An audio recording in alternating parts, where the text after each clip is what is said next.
For people in Japan, rice and fish are two of the primary pillars of the diet. Served as sushi, they have long been a favorite delicacy. Biting into the rice and its seafood topping, the flavors and textures blend and melt together to produce a delectable depth of flavor. This type of sushi is called nigiri sushi. Each portion consists of a bite-sized serving of vinegared rice and a topping. In the sushi world, the toppings are called neta. Usually the neta is some kind of seafood. Many kinds of fish are served, both red and white. Shrimp and squid, all kinds of shellfish. There are a tremendous variety of toppings.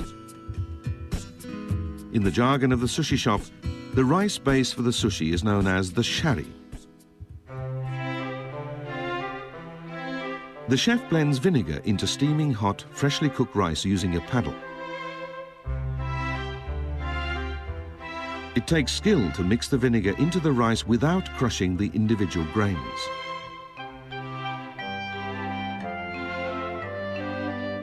Next, the rice must be fanned to blow away the excess moisture as it cools down. The sugars in the vinegar form a coating around each grain of rice. This stops them from becoming sticky and seals in the flavor. This is the technique for preparing sushi. While the neta is held in the left hand, the shari rice is formed with the right hand. A dab of wasabi horseradish is smeared onto the underside of the neta. In a matter of seconds, the sushi is ready. In ancient times, sushi was a means of preserving food through a fermentation process. Originally, only the fish was eaten. The rice was just for packing around it.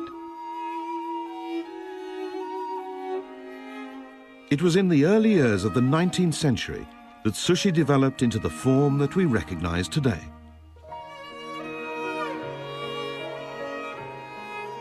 By this time, people in the city were starting to enjoy greater affluence, and there was growing demand for greater variety in their diet.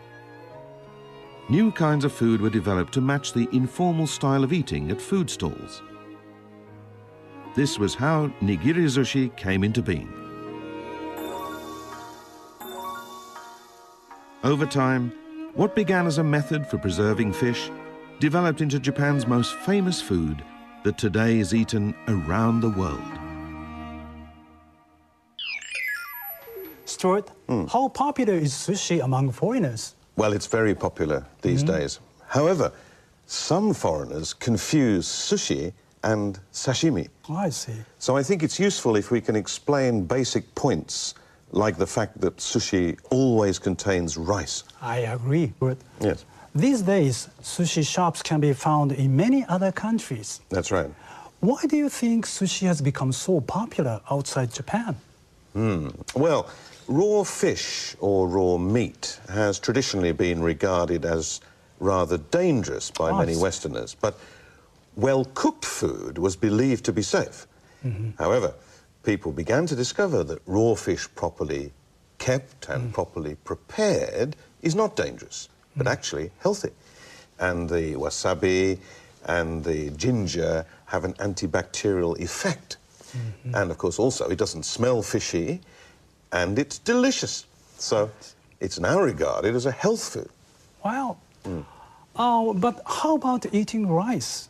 Well, I should say that for many Westerners, rice is regarded more as a vegetable than as a cereal.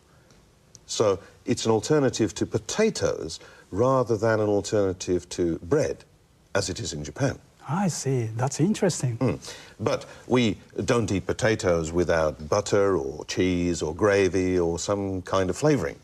And similarly, most Westerners don't like plain white rice because it's rather tasteless and difficult to eat. Is that so? But in the case of sushi, the rice is vinegared, so it's easy to eat.